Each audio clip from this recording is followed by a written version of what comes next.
Respect failure as much as you respect success. In fact, fear people who have not failed.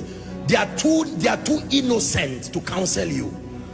There is a requisite level of failure you must carry as a badge to balance your understanding in counseling people. Believe me, anybody who comes to you with 100 over 100 is still a child in the school of success.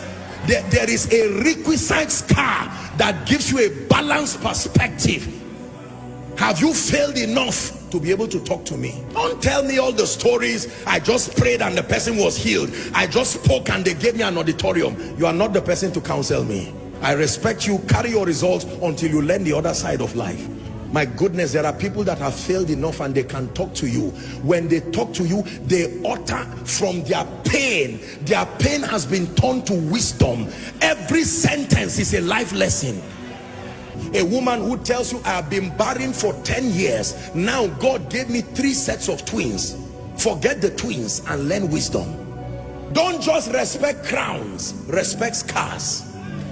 The wise respect both scars and crowns. Can I encourage someone? Your failure is still an asset. Don't throw it, archive it. It will be one of the qualifiers for your speaking to people tomorrow. Apostle, I have cried. I have failed in life. I know what it means to be an irresponsible father. Don't throw that experience, archive it. One day you will use from that wisdom and mentor an arrogant young man who thinks life is so easy. Most times when we are starting out in life, because of the leverage of prayer, the prophetic, or generally life just playing games with you, you can believe life is so easy and you are wondering, so why are people crying like this? I just got married and 3 months it's been so rosy. In fact, my wife is the best thing that has happened to me. And you go online and embarrass yourself. And someone who has been married for 15 years, he said, may God help you.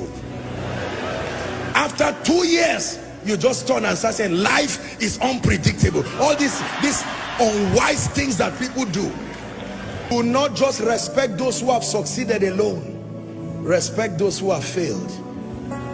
Not everybody fails. Respect those who have failed. Failure is an asset when you can turn it to power.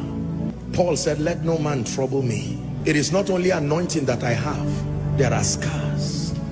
Gentlemen, don't just look for those who live in mansions. Go and look for mama and let her teach you the secret of happiness in a hut.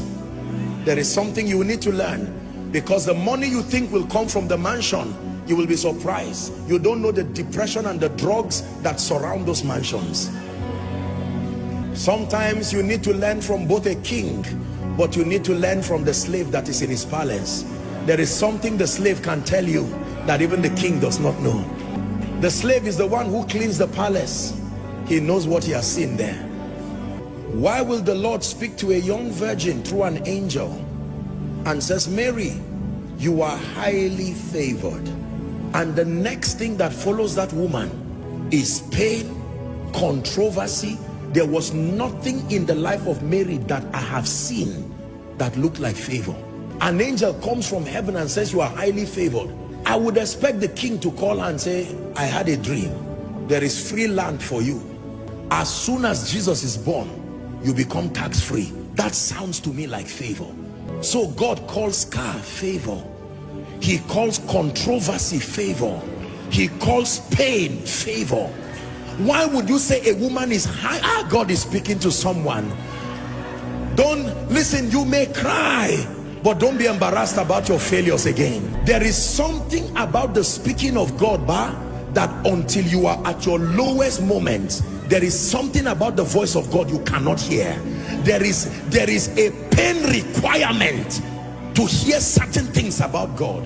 Tonight's message is very deep. For some of you, you really will not understand it this night. You are too innocent. You have been shielded by the sacrifices of others. You may not really understand this.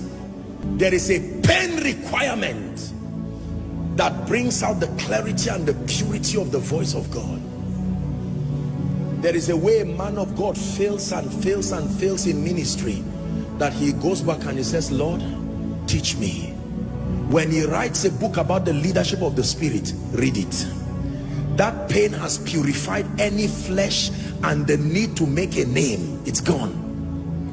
That is the reason why when people go through things and they come out of it, they usually come out with an anointing. Barren for 16 years, laughed at by people.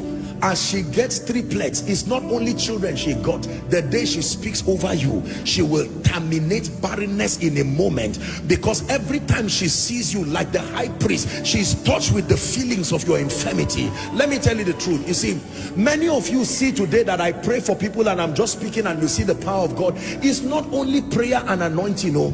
There is a pain requirement that has reached down to the bowels of power and has drawn genuine, authentic spiritual power.